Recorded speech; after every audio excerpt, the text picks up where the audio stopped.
Okay, the concept I'm going to cover in this video is just creating motion in Newaza. Okay, so one of the biggest challenges if we've missed the transition, right? So my opponent fell to his hands and knees after a bad attack and he's covered up fully.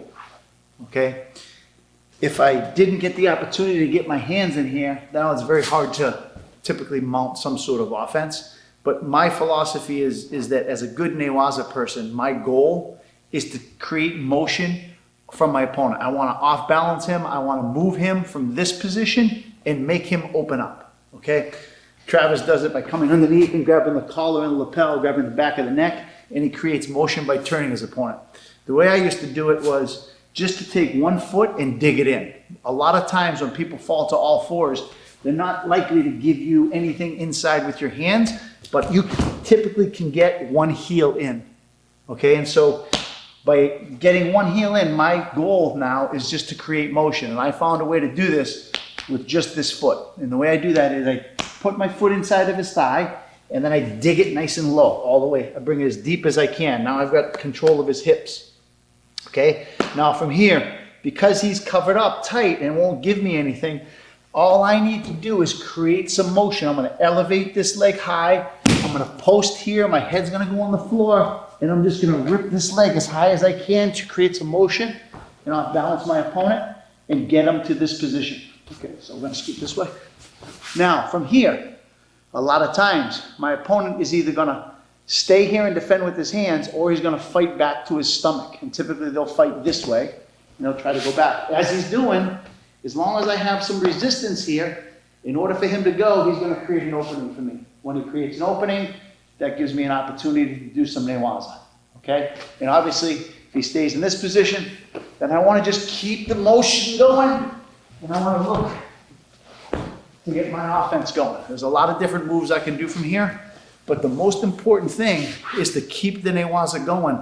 If I'm a good Newaza guy, and I can keep some motion going, the referee allows the match to continue, right? And then I know that I can put my opponent in certain positions where I'm probably going to win.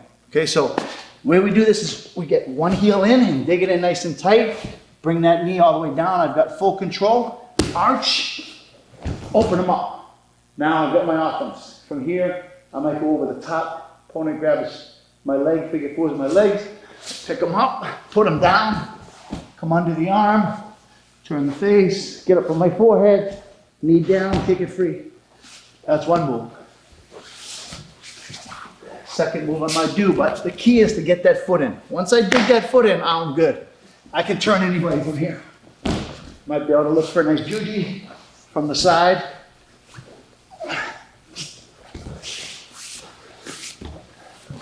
Okay, or worst case scenario here is I open him up. I get him moving, he fights back to his belly. Now I'm looking for a wrist. And now again, I can get some offense going.